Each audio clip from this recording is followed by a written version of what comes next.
इसको मुफ्त की रेवड़ी कह के।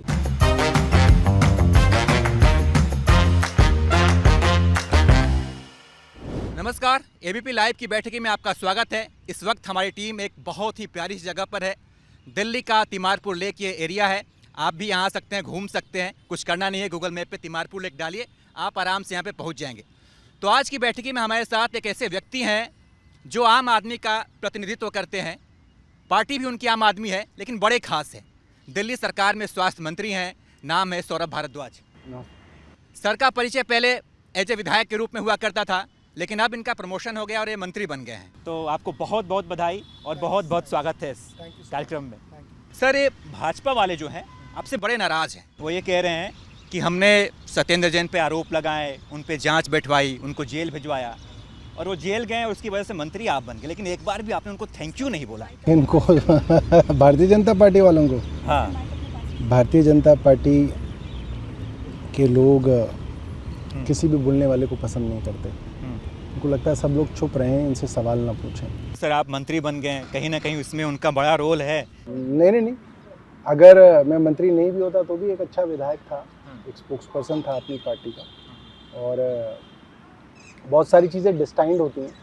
और ये है कि भारतीय जनता पार्टी ने जिस तरीके से माहौल को ख़राब किया राजनीति के, वैसा कम देखा गया। कहा जाता था कि इंदिरा गांधी के समय में इस तरह का किया गया, पर जानकार कहते हैं कि उस समय में भी इस तरीके से दुर्भावना से जो है लोगों के ऊपर झूठे मुकदमे नहीं बनाए गए, लोगों को ज़बरदस्ती जेल नहीं भेजा गया। उस वक्त फिर भी कुछ मर्यादाओं का जो है पालन किया गया, बट अब जो है सारी मर्यादाएं तोड़ दी भारतीय जनता पार्टी ने। वैसे देखा जाए तो सर, बीजेपी को भी आपको थैंक यू बोलना चाहिए। उनका एक नारा था, उनका एक लक्ष्य भी था कि कांग्रेस मुक्त भारत बनाने का। आपने पंजाब और दिल्ली से तो कांग्रेस को साफ कर दिया। सर, कुछ तो रहम खाइए। क्या केवल उनके लिए आप वायनाड छोड़ेंगे? देखिए, कांग्रेस को हम नहीं ख़त्म कर रहे, कांग्रेस खुद अपने आप ख़त्म हो रही है। अब कोई पॉलिटिकल पार्टी अपना स्पेस छोड़ेगी तो कोई ना कोई पॉलिटिकल पार्टी उस स्पेस को लेगी। अब वो स्पेस बीजेपी के लिए भी है, हमारे लिए भी है। लोग हमें पसंद कर रहे हैं उस स्पेस के अंदर। तो मुझे नहीं लगता कि कांग्रेस को इसमें हमसे तकलीफ होनी चाहिए।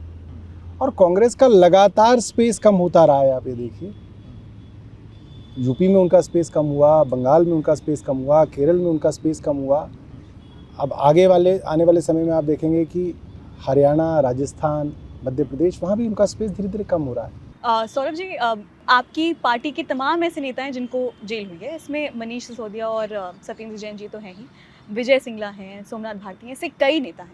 तो क्या कभी आपको डर नहीं लगता कि आपको भी कभी जेल का नहीं, सामना मुझे करना तो पड़ भारतीय सकता है? जनता पार्टी वाले बोलते रहते हैं कि तुम्हारा नंबर लगा हुआ है, जल्दी भेजेंगे। तो ये तो बड़ा, मतलब जो दोस्त हैं भारतीय जनता पार्टी में वो भी बोलते रहते हैं, जो दोस्त नहीं है वो भी बोलते रहते हैं। और उनकी मोडस ऑपरेंडी है कि आपको डरा के रखें, आपको जेल का डर दिखा के रखें, ये दिखाएं कि तुम्हारी आज जो है इसके ऊपर इंक्वायरी कर रहे हैं, तुम्हारी इसके ऊपर इंक्वायरी कर रहे हैं। लगातार मैसेजेस भिजवाती रहती है भारतीय जनता पार्टी। और एम इतना ही है कि हम चुप हो जाएं, हम उनसे सवाल करना बंद कर दें। जो है वो एक तरफा जो है मोनोलॉग जो है वो भारतीय जनता पार्टी का चले, वो ही चाहते हैं। बस क्योंकि अभी आपने बोला तो मैं मेंशन कर दूं, आपने बोला जो दोस्त हैं भारतीय जनता पार्टी में वो भी बोलते हैं। विरोधी हैं वो भी, दोस्त मतलब? दोस्त मतलब बहुत सारे भारतीय जनता पार्टी के अंदर लोग हैं हाँ। जो मिलते रहते हैं। देखिए, ऐसा नहीं कि भारतीय जनता पार्टी के अंदर हर जुड़ा हुआ आदमी जो है इस दुर्भावना से खुश है। मैं आपको बताऊं कि पिछले 4-5 महीने के अंदर एक बहुत बड़ा पढ़ा लिखा तबका था, अर्बन यूथ था, जो भारतीय जनता पार्टी के साथ काफ़ी एसोसिएट करता था। मल्टीनेशनल कंपनी के अंदर काम करने वाली लड़की लड़के, आज अगर आप उनसे पूछें तो पिछले कुछ महीनों के अंदर उनको ये लगा है कि यार ये भारतीय जनता पार्टी ज़्यादा कर रही है। एक ऊब जो है वो उनको आने लगी है, और उसका कारण ये है कि भारतीय जनता पार्टी जिस तरह बिलो द बेल्ट हमले कर रही है वो लोगों को पसंद नहीं आ रहा। आप एक बात बताइए, आपने दिल्ली को एक राज्य के लिए, एक राज्य की तरह सरकार बनवाई, हम लोगों ने इतनी लंबी लड़ाई लड़ी। क्या लड़ाई थी? लड़ाई ये थी ना, अरविंद केजरीवाल कहते थे कि भाई ये जो अफसरों की ट्रांसफर पोस्टिंग की ताकत है ये मेरी है, चुनी हुई सरकार की है। केंद्र कहता था नहीं ये आपकी नहीं है, आप गलत कह रहे हैं। ये लड़ाई चलती रही। 8 साल बाद सुप्रीम कोर्ट ने खुद फैसला कर दिया और कहा कि नहीं, जो अरविंद केजरीवाल कह रहे थे वो सही कह रहे थे। ऐसा नहीं है कि सुप्रीम कोर्ट ने ये ताकत अरविंद केजरीवाल को दी, सुप्रीम कोर्ट ने नहीं दी।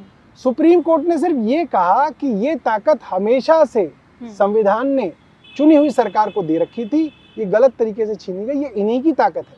मगर जिस तरीके से ऑर्डिनेंस लाके आपने वो पलट दिया, वो बहुत छोटे मन की बात है। सौरभ जी, दोस्ती की बात हुई, उसके बाद उससे पहले कांग्रेस की कमियों की बात हुई, तो अगर हम अध्यादेश ऑर्डिनेंस की बात करें, एक तरफ दिल्ली सरकार कांग्रेस का सपोर्ट मांगती है, वहीं दूसरी तरफ केजरीवाल जी राजस्थान में कांग्रेस को खूब कोसते हैं, तो ये किस तरीके की दोस्ती है या नहीं है? देखिए, दोस्ती नहीं है, आप इस बात को समझिए। जब क्षेत्रीय दल, अलग अलग राज्यों के अंदर लड़ने वाले दल आपस में साथ आएंगे, उसमें बहुत सारा विरोधाभास रहेगा। ये बात तय है कि जब उत्तर प्रदेश में चुनाव होंगे तो अखिलेश यादव और कांग्रेस आमने सामने लड़ेंगी। बंगाल में चुनाव होंगे, कांग्रेस, लेफ्ट और तृणमूल कांग्रेस तीनों आमने सामने लड़ेंगे। केरल में चुनाव होंगे तो लेफ्ट और कांग्रेस आमने सामने लड़ेंगे। मगर ये बात इन सब विरोधाभासों के बाद भी आपने तय करनी है और करनी ही पड़ेगी कि जब इस देश के चुनाव होंगे तो एक लार्जर इंटरेस्ट के अंदर, भाई आप लड़ते रहिए राज्यों के चुनाव, अगर राज्यों की ताकत ही खत्म हो जाएगी तो क्या करेंगे? आप चुनावों की इंतजार करते रहिए, हो सकता है इस बार भारतीय जनता पार्टी की सरकार बने, वो संविधान के अंदर चुनावों का सिलसिला ही खत्म कर दें, क्या बड़ी बात है। तो आपको तमाम विरोधाभासों के बावजूद एक साथ आना पड़ेगा, उस आज़ादी के लिए आना पड़ेगा, और ये विरोधाभास रहेंगे। ऐसा नहीं है कि एक बार चुनाव ये साथ लड़ लेंगे तो ये सब लोग भाई भाई बन जाएंगे, ये लोग आपस में चुनाव लड़ना बंद कर देंगे, ऐसा नहीं होगा।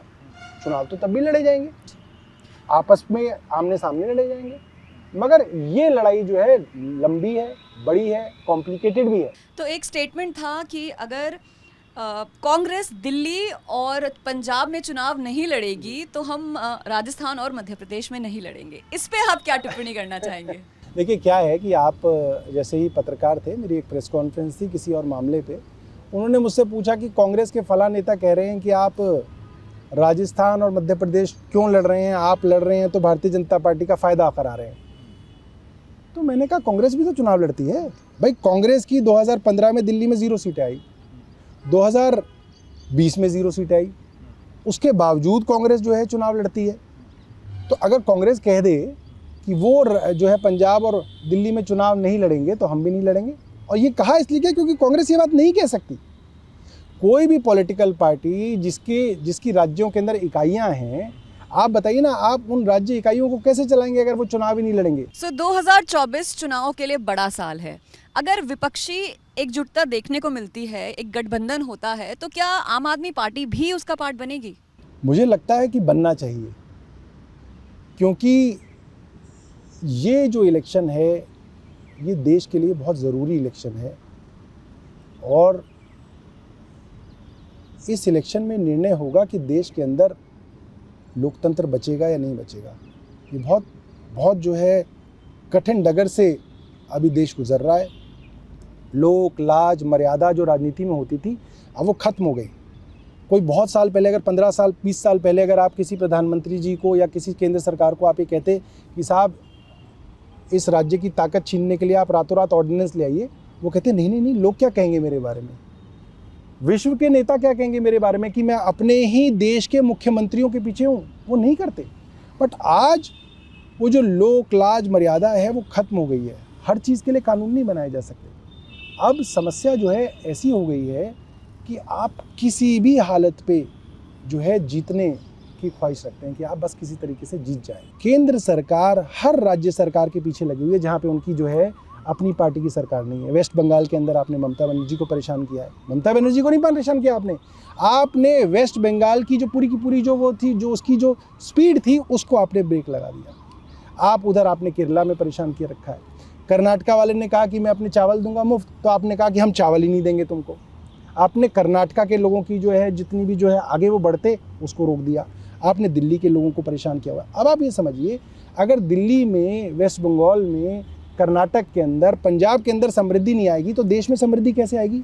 ठीक है, तमाम समस्याएं हैं, उस आपके हिसाब से उसका हल यही है कि मोदी सरकार को हटाया जाए, यही है ना? और सर, यहाँ जितने भी लोग बैठे हैं और जनता भी ये बात जानती है कि अगर मोदी सरकार को हटाना है तो जितने भी तमाम विपक्षी दल हैं उनको एकजुट होना पड़ेगा। एक पार्टी है 1885 वाली और एक पार्टी है आपकी जो कि साल 2012 में आई है। एक अनुभवी पार्टी और एक आपकी युवा जोश वाली नई पार्टी है। तो क्यों नहीं आप दोनों मिल जाते हैं? एक अनुभवी पार्टी, एक युवा पार्टी, कॉम्बिनेशन भी अच्छा होगा और दोनों का एजेंडा भी एक ही है कि मोदी सरकार को हटाना है। तो थोड़ा आप ही दरिया दिल दिखाइए, हाथ आगे बढ़ाइए और कांग्रेस का हाथ को मजबूत कीजिए। अब देखिए, इससे ज़्यादा कोई क्या कर सकता है कि अरविंद केजरीवाल जो हमारे राष्ट्रीय जो है कन्वीनर हैं, अध्यक्ष हैं, उन्होंने ये खुद बयान देके कहा कि मैंने राहुल गांधी जी और मल्लिकार्जुन खड़गे से समय मांगा है। आप सोचिए, कोई आदमी ये कहेगा कि हमने समय मांगा है? समय क्यों दें जब आप खुद ही कह रहे हैं कि अशोक गहलोत ऐसे मुख्यमंत्री हैं जिन्होंने कोई काम ही नहीं किया, 5 साल तक केवल नकारापन उन्होंने अपना दिखाया है। तो आप एक ऐसे बयान देंगे और फिर आप ये भी उम्मीद करें कि राहुल गांधी आए आपके बुलाने पे, तो ये तो संभव नहीं हो पाएगा ना सर। नहीं, अब मैं इस बात को आपकी बात मानते हुए करता हूँ। कौन सी ऐसी राजनीतिक पार्टी है जो किसी राज्य में सरकार बनाती है और कांग्रेस के खिलाफ लड़ती है और उसके बारे में उसकी कमियां नहीं बताती? वो तो बतानी ही पड़ेंगी। ममता बनर्जी जब लड़ेंगी तो वो कांग्रेस की कमियां बताएंगी बंगाल के अंदर, और कांग्रेस नहीं बताती। कांग्रेस बंगाल के अंदर लगातार जो है ममता बनर्जी के ऊपर अटैक करती है। कांग्रेस लगातार लेफ्ट के ऊपर अटैक करती है। ऐसे में सर एक बड़ा सवाल ये है कि हम आम जनता जब हम ये देखेंगे कि आप फलां राज्य में फलां पार्टी का विरोध कर रहे हैं और फिर कुछ साल बाद लोकसभा के चुनाव में आप साथ आ जाएंगे, तो हम कैसे एक्सेप्ट करेंगे इस चीज़ को? फिर देखिए, ऐसा है, क्या तरीका होगा? हाँ, इसको आप इस तरीके से समझिए कि ये तमाम विरोधाभासों के बावजूद एक टीम के तौर पे आपको एक लंबी लड़ाई लड़नी पड़ेगी। अब आप ये समझिए कि जैसे देश है, देश के अंदर भी तो अलग अलग राज्यों के अंदर अलग अलग सरकारें हैं, मगर जब देश को विकास की राह पे ले जाने की बात होती है तो पुराने प्रधानमंत्री ऐसा नहीं सोचा करते थे इस गुजरात के अंदर हमारी सरकार नहीं है, इसको पीछे छोड़ो, इसके अंदर हमारी सरकार नहीं है, इसको फंड मत दो। आप सब विरोधाभासों के बावजूद आप कहते थे नहीं, इस लेवल पे जब बात होगी तो सिर्फ देश की बात होगी, प्रगति की बात होगी, फंड दिया जाएगा, काम लिया जाएगा, शिष्टाचार भेंट होंगी, उसके अंदर समस्याओं के समाधान निकाले जाएंगे। आप सोचिए ना, यही तो देश है जहाँ पे कांग्रेस की सरकार ने अटल बिहारी वाजपेयी को यूनाइटेड नेशंस की मीटिंग के अंदर भेजा। यहीं की तो सरकारें थी। आज जो है ये समय आ गया कि आपको इन छोटी छोटी चीज़ों को भूलना पड़ेगा। जब आपकी पार्टी यहाँ पर आई 2012 में, तो आपका सबसे बड़ा मुद्दा यह था कि भ्रष्टाचार खत्म करेंगे। बिल्कुल बिल्कुल। उस समय आपने एक लिस्ट जारी की कि भ्रष्ट पार्टियाँ कौन कौन सी हैं, उसमें पार्टी एक समाजवादी पार्टी भी थी। आज आपके बड़े नेता अखिलेश यादव से मिल रहे हैं, तो क्या आप भ्रष्ट पार्टियों से मिलेंगे? अब उनके साथ मिलकर गठबंधन करेंगे? कहीं ऐसा तो नहीं लग रहा कि आप जो आपने वादा किया, जो आपने दावा किया, उससे थोड़ा सा पीछे हट गए? जिससे आपने भ्रष्ट बताया, कल उसके साथ बैठकर आप चाय पी रहे हैं। तो सवाल यहाँ ये है सर, अब जो झगड़ा है वो आपको भूलना पड़ेगा। झगड़ा भूलने का मतलब ये थोड़ी कोई भ्रष्ट है उससे गले मिल रहे, क्योंकि ये तो बड़ा मुद्दा है। देखिए, अब जो बड़ी बीमारी है देश के अंदर वो ये है कि भ्रष्टाचार की लड़ाई तो आप तभी लड़ेंगे जब देश आज़ाद रहेगा, तभी लड़ेंगे जब एजेंसीज आज़ाद रहेंगी। आज तो भ्रष्टाचार के ऊपर कोई कार्रवाई होती नहीं। आज तो सिर्फ वो कार्रवाई होती है जहाँ पे भारतीय जनता पार्टी को लगता है कि ये आदमी ज़्यादा बोलने लगा, उसके ऊपर कार्रवाई होती है।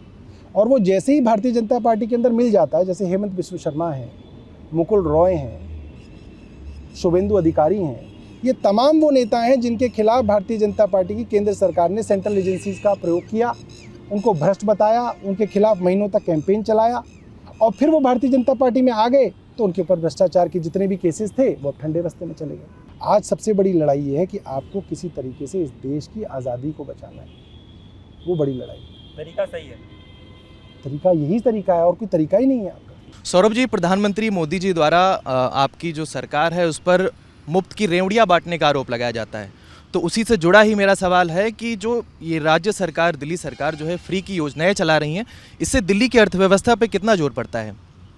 अब देखिए, दिल्ली का बजट जब सबसे पहले हमने 2015 में पेश किया, उससे पहले 2014 में केंद्र ने पेश किया, 35,000 करोड़ का था। 35,000 करोड़ रुपए हमारी आमदनी थी और वो खर्चा था। आज हमारा बजट 78,000 करोड़ से ऊपर है। हमारा बजट यानी कि हमारी आमदनी दुगने से भी ज़्यादा हो गई है। दिल्ली की ही इकलौती ऐसी सरकार है मुझे लगता है सभी राज्यों में जो रेवेन्यू सरप्लस है, मतलब हमारा खर्चा आज भी हमारी कमाई से कम है। हम बिजली मुफ्त दे रहे हैं, हम पानी मुफ्त दे रहे हैं, हम महिलाओं को बस के अंदर यात्रा मुफ्त दे रहे हैं, हमारे अस्पतालों के अंदर इलाज मुफ्त है, टेस्ट मुफ्त हैं, दवा मुफ्त है, हमारे मोहल्ला क्लिनिक्स के अंदर ये सब कुछ मुफ्त है। हम बुजुर्गों को तीर्थ यात्रा पे भेजते हैं, एयर कंडीशन ट्रेन में भेजते हैं, मुफ्त भेजते हैं। इन सब योजनाओं के बाद भी हमारी सरकार के पास पैसा है और खर्च करने के लिए भी पैसा है। तो इसको आप ये कह सकते हैं, ये एक फाइनेंशियल प्रूडेंस है। एक मुख्यमंत्री ये देख रहे हैं कि मेरी कितनी कमाई है और इस कमाई की किन लोगों को ज़रूरत है।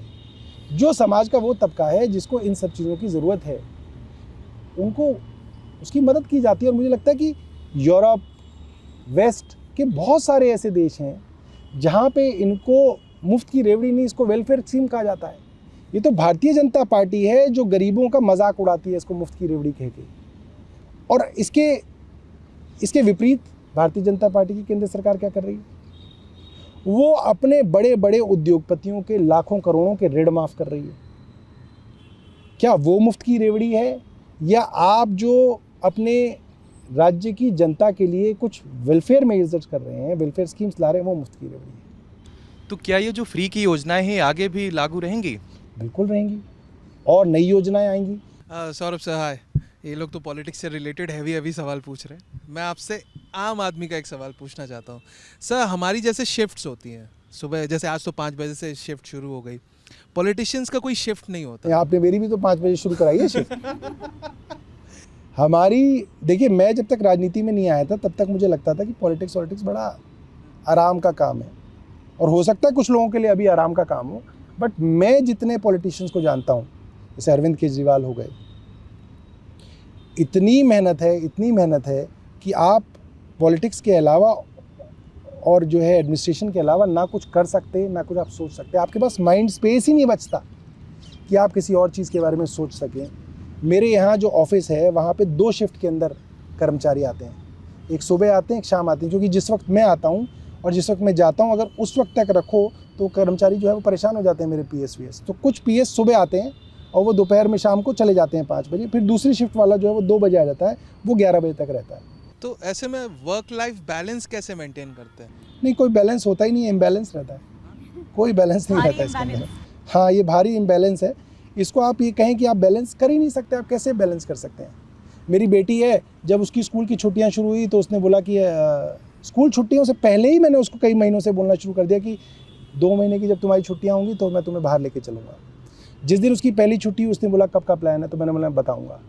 फिर बताया, मैंने कहा मैं बताऊँगा। अब उसकी छुट्टियाँ खत्म होने वाली हैं, मगर कोई प्लान नहीं है, ना प्लान बन सकता है, क्योंकि आप कैसे निकलोगे यहाँ पे तो रोज़ की लड़ाई है, रोज़ का झगड़ा है, रोज़ कोई नया मुद्दा लेके जो है एलजी साहब जो है सरकार के काम को रोकने की जो है प्लानिंग कर रहे होते हैं। But sir, as a father कभी फील नहीं होता कि आप अपने बच्चे के फॉर्मेटिव ईयर्स को ही मिस कर रहे हो? ये तो मिस होता ही है, बट आप क्या करें, आपके पास कोई चॉइस नहीं बची हुई। आप कोशिश करते हैं कि आप जो है कुछ समय जो है अपने बच्चों को, अपनी फैमिली को दे पाओ, बट आप दे नहीं पाते। मतलब हर रोज़ नई प्रायोरिटी आ जाती है, हर रोज़ नया काम आ जाता है, हर रोज़ जो है फायर फाइटिंग है। मुझे लगता है कि ऐसी सरकारें जहाँ पे ज़्यादा दखलंदाजी ना होती हो सकता है वहाँ पे फिर भी समय मिलता हो, बट हमारे यहाँ तो मतलब कि हर चीज़ के अंदर इतनी दखल है, इतने षड्यंत्र जो है हर समय जो है केंद्र सरकार की तरफ से चलते रहते हैं, लगातार षड्यंत्र चलते रहते हैं कि आप मतलब कि सावधानी हटी दुर्घटना घटी। अरविंद केजरीवाल जी की बात करें तो हमने देखा है उनको कि वो कैसे अपनी टीम को मैनेज करते हैं, लेकिन पॉलिटिक्स के बाहर जब ऑफिस दफ्तर के बाहर उनसे मिला जाता है तो उनका मिजाज कैसा है, कैसे इंसान है वो? पार्टी देखिए, अरविंद अरविंद केजरीवाल जी के बारे में मैं आपको बताऊं, उनका आईक्यू लेवल बहुत हाई है। मतलब ये मैंने एक बार नहीं, कम से कम नहीं तो दर्जनों बार ये चीज़ देखी है कि आप कोई कॉम्प्लिकेटेड से कॉम्प्लिकेटेड प्रॉब्लम उनके पास लेके जाओ, आप उनको समझाना शुरू करोगे, वो इतना जल्दी उस चीज़ को कैच करते हैं कि मतलब कि कई बार हमारे यहाँ जो फेलोज़ वगैरह होते हैं वो IIMs वाईएम्स के बच्चे हैं, जॉब वॉब करके आए हैं, एंड दे गेट सरप्राइज्ड कि यार इनको एकदम ये वाली चीज़ समझ में आ गई है और वो तुरंत उसका सल्यूशन देंगे। तो एक चीज़ तो है कि Arvind Kejriwal is a very sharp person, मतलब, और मैं अपनी ज़िंदगी में अब तक उनसे शार्प आदमी से नहीं मिला हूँ। चूँकि आप हेल्थ मिनिस्टर है तो मेरा सवाल भी हेल्थ से रिगार्डिंग है। जी, अगर कोविड या फिर कोविड जैसी सिचुएशन वापस आ जाए तो क्या इसके लिए दिल्ली सरकार तैयार है? जी, मैं आपको बताता हूँ, और शायद दिल्ली सरकार इकलौती पूरे देश के अंदर एक सरकार होगी, आप हेल्थ कवर करती हैं, आप इसके आंकड़े निकालिएगा। जब दिल्ली में कोविड आया तो दिल्ली के अंदर जो बेड की संख्या थी, जो दिल्ली के सरकार के बेड्स थे, वो करीब 12,500 बेड्स थे। आज दिल्ली के अंदर करीब 17 जगह नए अस्पताल बन रहे हैं, नए ब्लॉक्स बन रहे हैं, और आने वाले 6 महीने के अंदर हम करीब 14,500 बेड्स दिल्ली के जोड़ रहे हैं। आप सोचिए, 75-70 सालों में जितने बेड्स होंगे उससे ज़्यादा बेड्स हम 2020 से अब तक, कितना 3 साल हुआ है, इसके अंदर जोड़ देंगे। मतलब आप दिल्ली के किसी इलाके में चले जाइए, बुराड़ी में जाइए, वहाँ पे हमारा अस्पताल बन रहा है, द्वारका के अंदर हमारा इंदिरा गांधी हॉस्पिटल बहुत बढ़िया बना हुआ है, नरेला के अंदर हमारा अस्पताल बन रहा है, बादली के अंदर हमारा अस्पताल बन रहा है, अंबेडकर नगर के अंदर हमारा अस्पताल बन के तैयार हो गया है। तो आप कल्पना कीजिए, 14,500 बेड्स अरविंद केजरीवाल जी की सरकार जोड़ने जा रही है। और ईश्वर ना करे कि कोरोना दोबारा आए, मगर अगर कोरोना आता है तो बेड्स की कमी, ऑक्सीजन की कमी, ये वेंटिलेटर्स की कमी जो है दिल्ली सरकार नहीं होने देगी। सर, कोविड हम सभी के लिए काफ़ी ज़्यादा क्रिटिकल फेज था और हमने टीवी पे भी काफ़ी ऐसे मंजर देखे जो काफ़ी डरावना था। अगर आप उस वक्त हेल्थ मिनिस्टर होते तो आपकी क्या स्ट्रैटेजी होती? देखिए, जब मैं कोविड के दौरान सब कुछ देख रहा था तो अक्सर हमारी जो है सुबह की एक कॉन्फ्रेंस कॉल के अंदर ये सारी चीज़ें डिस्कस होती थी। उस वक्त सत्येंद्र जी हमारे हेल्थ मिनिस्टर थे। यकीन मानिए कि जितने भी डिसीजंस होते थे सबकी राय मशवरे से डिसीजन हुआ करते थे। राघव अपनी बात कहते थे, आतिशी अपनी बात कहती थी, दूसरे मंत्री लोग अपनी बात कहते थे, और इतनी क्विक डिसीजन मेकिंग करनी पड़ती थी कि जो संभव है, जो पैसे से खरीदा जा सकता है उसको खरीद लो। उस वक्त सरकार की ये प्राथमिकता थी, और उस वक्त पता नहीं लोगों ने ये समझा नहीं समझा, मगर मैं ये कह सकता हूँ, और मैं आपको बहुत जिम्मेदारी से कह रहा हूँ, कोई ऐसा शहर नहीं होगा जहाँ पे रोज़ आपको फ़ोन आता हो कि आज आपकी तबीयत कैसी है। मैं दिल्ली सरकार से बोल रहा हूँ, जहाँ पे अगर आपको कोविड हुआ तो आपके घर के बाहर बैरिकेडिंग लग गई, सिविल डिफेंस के 2 वॉलंटियर वहाँ पे खड़े हो गए। अगर आपके यहाँ कोविड हो गया तो भी आपके यहाँ कूड़ा उठाने वाला आया। अगर आप 60 साल से ऊपर के थे और आपको कोविड हुआ तो आपके यहाँ रोज़ फ़ोन करके पूछा गया कि आपका SpO2 क्या है, और अगर SpO2 जैसे ही कम हुआ आपके यहाँ एम्बुलेंस भेजी गई। मैं नहीं समझता कि हिंदुस्तान के अंदर कोई ऐसा अलग और राज्य होगा जिसके अंदर इतने माइक्रो लेवल पे कोविड के मरीजों की शिनाख्त की गई, उनके ऊपर काम किया गया, उनको अस्पतालों में एडमिट कराया गया, उनके लिए ऑक्सीजन वगैरह की व्यवस्था के बारे में सोचा गया। आप सोचिए ना, ऑक्सीजन का शोर क्यों मचा, क्योंकि सरकार ने रिकॉग्नाइज तो किया कि ऑक्सीजन कम है। सौरभ जी, आप ने नायक मूवी देखी है? हाँ, मैंने देखी। तो जब भी ऐसी कोई मूवीज़ होती है ना, तो मूवीज़ में ये दिखाया जाता है कि किसी भी चीफ मिनिस्टर या मिनिस्टर का जो रूटीन होता है इज़ फुल ऑफ मीटिंग्स। उठे और फिर कोई लेके खड़ा हुआ कि सर आज आपकी ये मीटिंग है, आज आपकी ये मीटिंग है। तो हम जान लेते हैं और अपनी ऑडियंस को बता देते हैं कि एक हेल्थ मिनिस्टर का डे कैसा होता है। तो आप एक बार अपना शेड्यूल बता दीजिए। देखिए, बड़ा ही जो है नॉन इंटरेस्टिंग सा होता है। ऐसा नहीं है कि आपकी ऑडियंस को बड़ा इंटरेस्ट आएगा कि वाह वाह बड़ा मज़ा आ गया, ठीक है। सुबह 6 सवा 6 दिन शुरू होता है। अगर वर्किंग डे होता है तो मैं अपनी बेटी को 7:15 के करीब स्कूल लेके जाता हूँ, उसको स्कूल छोड़ता हूँ, जिम जाता हूँ। जिम के बाद करीब 7:45 तक मैं जिम पहुँचता हूँ। स्वास्थ्य मंत्री कितनी देर मैं अपने स्वास्थ्य पे ध्यान देते हैं? 1 घंटा जिम guys। करता हूँ। 7:45 बजे पहुँच गया तो 8:45 तक मैंने जिम किया, 9 सवा 9 तक घर आए। फिर हमारी एक कॉल होती है मीडिया की, वो कॉल की, न्यूज़पेपर पढ़े, क्योंकि न्यूज़पेपर पढ़ना बड़ा ज़रूरी होता है। हमेशा से मुझे न्यूज़पेपर पढ़ना जो है बहुत शुरू से मेरी आदत थी। मैं अखबार पूरा चाटता था हमेशा से, और मेरे दिन का सबसे अच्छा समय होता था अखबार पढ़ना। हालांकि अब मैं उस विस्तार से अखबार नहीं पढ़ सकता क्योंकि इतना समय ही नहीं होता। तो आप मोटा मोटा अखबार पढ़ा, फिर आप जो है तैयार हुए, फिर आप ऑफिस पहुंच गए। फिर ऑफिस के अंदर, अच्छा, ऑफिस पहुंचने तक भी आपके पास बहुत सारे लोग आ चुके होते हैं अपनी अपनी प्रॉब्लम लेके। एक समय होता है ऐसा कि जब आपके घर में कोई आया तो आपको लगता है कि यार कोई आया है। अब जैसी ही घंटी बजती है कहती कोई समस्या आई क्योंकि जो घंटी बजी आपके घर की, कोई आदमी आपके लिए ऐसी समस्या लेके आया, और वो समस्या ऐसी नहीं है कि मैंने उसको किसी को बोल दिया कर दो ये हो गया, ऐसा नहीं है। उस समस्या के निवारण के लिए मुझे उसकी समस्या सुननी है, सोचना है इसका कैसे होगा, एक फ़ोन करना है, दूसरा फ़ोन करना है, उसके बाद भी अगर उसकी नहीं होगी तो फिर वो वापस आ जाएगा मेरी नहीं हुई।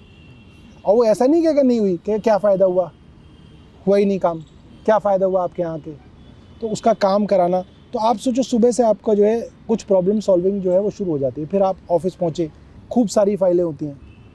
अब हर फाइल के अंदर, क्योंकि सारे के सारे अफसर जो हैं वो एलजी साहब के इशारे पे काम कर रहे हैं, और अक्सर अफसरों के ऊपर ये दबाव है कि कुछ ना कुछ गड़बड़ मंत्रियों से करवा दी जाए, किसी ना किसी चीज़ के अंदर इनको फंसा लिया जाए। मतलब ये रोज़ की खबर है हमारे पास, रोज़ षड्यंत्र होते हैं। तो आपके पास इतनी मोटी फाइल है, अब आप सोचिए उस फाइल को आप कैसे पढ़ेंगे। तो थोड़ा सा आप अपने ओएसडी से पूछते हैं भाई क्या है इसके अंदर, थोड़े पन्ने आप पढ़ लेते हैं, थोड़ा आप देखते हैं, थोड़ी कॉम्प्लिकेटेड होती है, बोलते हैं इसको रख दो, मैं दोबारा पढ़ूंगा, इसको अकेले में भी पढ़ूंगा। फिर उन फाइलों को, हर फाइल को साइन करना अपने आप में एक मुसीबत है, क्योंकि उसके अंदर पता नहीं किसने क्या घुमा रखी है बात। साइन आपके होंगे, किसी को नहीं फंसाएंगे, आपको फंसाएंगे कि देखो इन्होंने जो है ये चीज़ कर दी। वो फाइलें साइन होती हैं, फिर वो जो है बहुत सारे मसले होते हैं। मैं उनको निपटाते मेरे को 9 बज जाते हैं, रात के 9 बज जाते हैं। फिर जो है मैं अपनी फाइलें पढ़ता हूँ जो मैंने रखी हैं, ये फाइलें जो हैं जो मेरे को खुद पढ़नी है डायरेक्ट, वो मैं पढ़ता हूँ। वो 11 बज जाते हैं। फिर 11 बजे जो है बीवी का फ़ोन आने लगता है कि भाई आ जाओ घर पे। फिर आपकी एनर्जी भी ख़त्म हो जाती है। आप सुबह 6 बजे से लगे हो, 11 बजे तक आपका दिमाग परेशान हो जाता है। तो मैं ये कह रही हूँ कि तो बेसिकली मुश्किल काम तो है ही ना सर, आपने घाट का पानी भी पी लिया है। मेरा मतलब इतने डिपार्टमेंट्स हैं आपके अंडर, तो इतने बिजी शेड्यूल में कभी कुछ ऐसा हुआ है कि मतलब कुछ किसी ने सिली कर दिया हो, तो ऐसा मोमेंट आपको याद हो कि हाँ यार ये बहुत ही मतलब सीरियस काम में हंसी आ जाती है कभी कोई फन मोमेंट भी होता है ऑफिस में, या इट्स ऑलवेज स्ट्रेसफुल? क्या होता है कि अब क्या है कि जैसे अफसर हैं, हम बोल रहे हैं कि भैया पॉलीक्लिनिक बनाने हैं, ठीक है। वो अफसर बोल रहे हैं कि साहब पॉलीक्लिनिक की क्या ज़रूरत है, मोहल्ला क्लिनिक है, ऊपर जो है अस्पताल बना दो। मोहल्ला क्लिनिक और अस्पताल के बीच में भी तो चीज़ होती है। या आप ऐसा कोई ना होता कि सिर्फ या तो MBBS डॉक्टर के पास जाओगे या अस्पताल में जाओगे। एक जो मध्यम वर्गीय आदमी है वो ENT स्पेशलिस्ट के पास भी जाता है, गायनोकोलॉजिस्ट के पास भी जाती हैं, स्किन स्पेशलिस्ट के पास भी जाते हैं। आपको स्पेशलिटी के क्लिनिक्स चाहिए, वरना वो लोग जो है अस्पतालों में भीड़ बढ़ाएंगे। अब वो कह रहे हैं नहीं साहब नहीं चाहिए, तो मैं तो सुन के एक बार हंसने लग जाता हूँ उनकी बात। मैंने कहा ठीक है जी, आप अब क्या करोगे, क्योंकि देखो एज अ गवर्नमेंट हमको तो सबको पटा के चलना है, ये अफसर हमारे हाथ में नहीं है। अफसरों का सारा कंट्रोल LG साहब के पास है, वहाँ से दबाव है कि काम होने नहीं देना है, ठीक है। अब जहाँ दबाव है कि काम होने नहीं देना है, उन्हीं अफसरों से वो काम कराना है, तो उन्हीं को प्यार से कहते हैं कि मैडम देखो आप तो डॉक्टर हो, आप ज़्यादा समझते हो, आप मुझे भी समझाओ थोड़ा, मैं भी समझूँ थोड़ा। तो उसमें 100 बातें मैं लेके बैठता हूँ, तो उसमें 2-3 हो जाती हैं, अफसर मान जाते हैं 2-3 के लिए। फिर अगली बार फिर 100 बातें लेके देते हैं, फिर 1-2 हो जाती हैं, फिर वो घूम के LG साहब कैसे वापस आ जाती हैं, फिर वो रुक जाती हैं।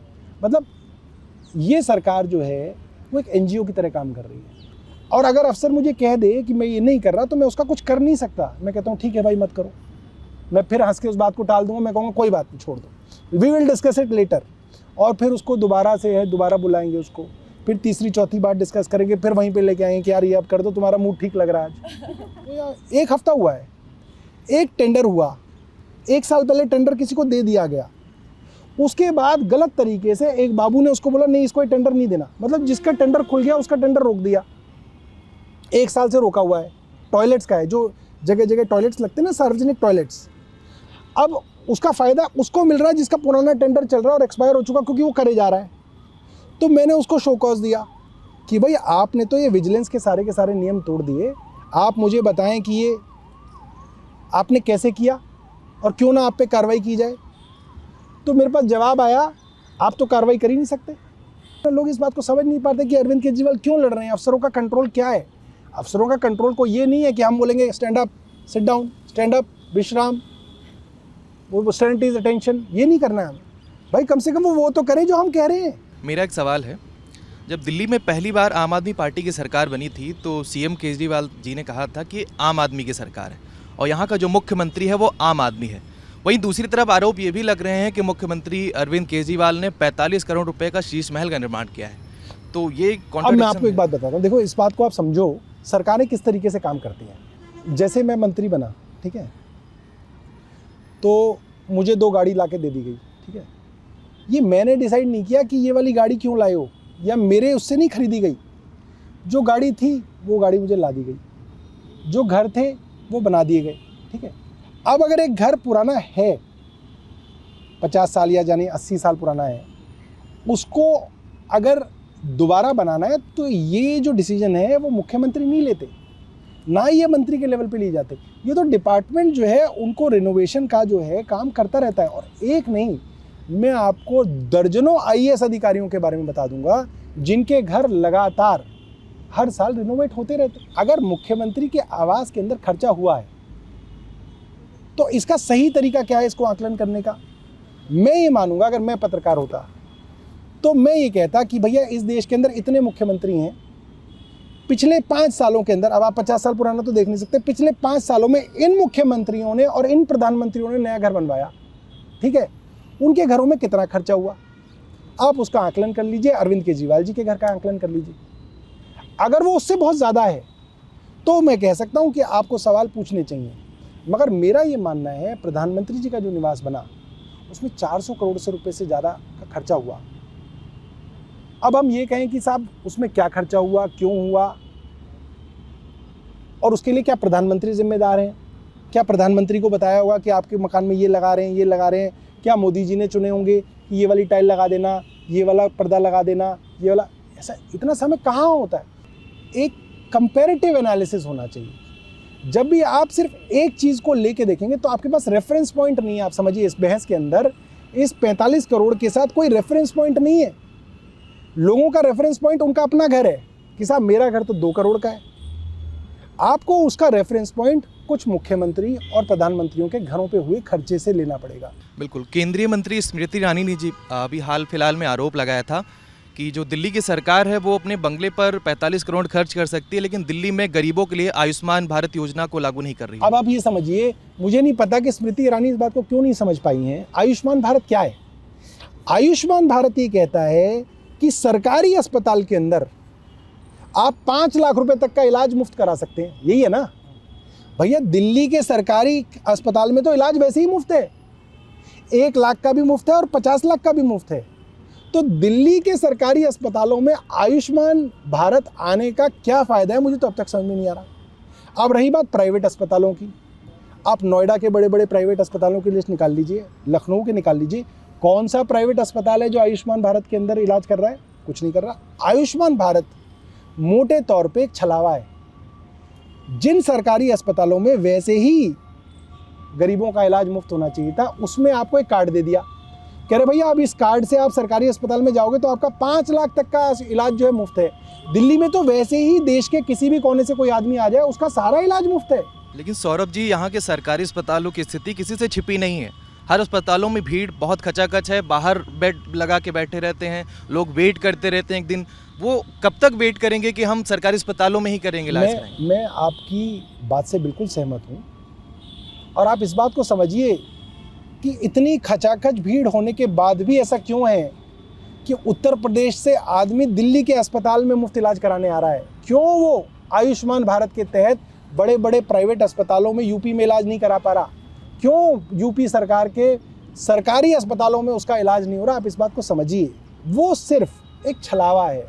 दिल्ली सरकार एक लिमिटेड कैपेसिटी के अंदर काम करने वाली सरकार है। हमारे पास 12,000 बेड है, ठीक है। अब 12,000 बेड पे 12,000 पेशेंट ही आ सकते हैं। एक और पेशेंट आ जाए तो डॉक्टर के पास और एज अ हेल्थ मिनिस्टर मेरे पास 2 चुनाव हैं। या तो जो बेड पे लेटा हुआ है उसको उतार के कह दूँ अब इसको लिटा दो भाई, इसको इसकी शक्ल नहीं पसंद, इसको लिटा दो। या मैं कहूँ कि इसी बेड पे दूसरे को भी लिटा दो, या ये कहूँ इस बेड पे 2 लेट गए तो यार कहीं पे इसकी जगह बना दो कॉरिडोर में, इसको बेचारे को लिटा दो, इसका इलाज कर दो, किसकी जान बच जाए। इसलिए दिल्ली के अस्पतालों के अंदर भीड़ दिखती है, क्योंकि सीमित संसाधनों के बावजूद देश के कोने कोने से आने वाले लोगों का इलाज हम लोग करने की कोशिश कर रहे हैं। और सुनो, अब हम 14,000 बेड और बढ़ा रहे हैं। सर एक टाइम पे पोलियो बहुत ज़्यादा रैम्पेंट था, फिर ट्यूबरक्यूलोसिस रैम्पेंट हुआ। आज जो हमारी जनरेशन इन पर्टिकुलर जो मिलेनियल्स हैं जिससे हम जूझ रहे हैं वो है मेंटल हेल्थ। डिप्रेशन एक ऐसी चीज़ है, एंजाइटी, डिप्रेशन, जिसके बारे में सोशल मीडिया पे हम तमाम बातें करते हैं, बहुत ज़्यादा अवेयरनेस फैलाते हैं, ठीक है। लेकिन जब रियल लाइफ में या आम ज़िंदगी में इसको लेके बातें होती है तो बहुत हश हश वे में होती हैं। तो सर मेरे सवाल के बस 2 पार्ट है। पहला ये कि सर हम इसे नॉर्मलाइज कैसे कर सकते हैं इस कॉन्वर्सेशन को, और दूसरा सर इसके लिए थेरेपी सजेस्ट की जाती है, काउंसलिंग सजेस्ट की जाती है जो एक आम आदमी के बजट के बाहर है, बहुत महंगी पड़ती है। तो एक आम इंसान, जैसे हम देखते हैं कि शहरों में जो क्राइम्स बढ़ जाते हैं, कई बार आदमी प्रेशर में, स्ट्रेस में आके कुछ ऐसी हरकत कर देता है जो लॉ के अगेंस्ट है, सोसाइटी के अगेंस्ट है, लेकिन शायद वो किसी मेंटल ट्रॉमा से गुजर रहा है जिसके लिए उसको कभी इलाज नहीं मिल पाया। तो सर अफोर्डेबल कैसे बनाए हम? ये बात जो है ये आप बिल्कुल ठीक कह रहे हैं कि आधुनिकीकरण के साथ एक बीमारी जो हमारे समाज में आई वो मानसिक बीमारियां हैं, और उसके साथ एक टैबू भी अटैच है। लोगों को लगता है कि बाकी कुछ ख़राब हो जाए बट दिमाग ख़राब किसी को ना पता चले कि इसका दिमाग ही ख़राब है। इस तरीके की लोगों के अंदर वो है, और हर चीज़ को लोग जो है सीधा ही पागलपन के साथ जोड़ देते हैं, जबकि डिप्रेशन हो या और किसी तरीके का साइकोलॉजिकल डिसऑर्डर हो वो एक और किसी बीमारी की तरह से होता है। दिल्ली के अंदर एक बहुत बड़ा अस्पताल है इभास, जिसके अंदर इस तरीके की चीज़ों का हम लोग इलाज कर रहे हैं। हमने कई सारे स्कूल्स के अंदर मेंटल हेल्थ से रिलेटेड जो है मोहल्ला क्लिनिक्स खोले, जहाँ पे इस तरीके के बच्चों की आइडेंटिफिकेशन कर रहे हैं कि अगर वो किसी स्ट्रेस से, डिप्रेशन से या इस तरीके के किसी हैरेसमेंट से गुज़र रहे हैं तो उनकी आइडेंटिफिकेशन की जा सके, उनको जो है हम लोग थेरेपी दे सकें। मगर आज भी जो है वो पर्याप्त नहीं है। हमारी कोशिश है कि इसको और जो है बड़ा किया जाए। हम लोग ये भी कोशिश कर रहे हैं कि जो बाकी नॉर्मल स्कूल्स हैं उनके अंदर भी इस तरीके के बच्चों का एडमिशन हो। हमने कानून बनाए हैं कि उस तरीके के बच्चों को अलग ना रख के आम बच्चों के साथ रखा जाए ताकि उसका डेवलपमेंट अच्छा हो। और भी कई काम है, सरकार जो है इसके ऊपर काम कर रही है। ठीक है, बहुत बहुत धन्यवाद सर कि आपने बैठक में इतना समय दिया, तमाम मुद्दों पे हमारी बातचीत हुई। तो हमारी ये बैठकी कैसी लगी इसके बारे में आप भी बताइएगा। बाकी आप देखते रहिए ABP लाइव।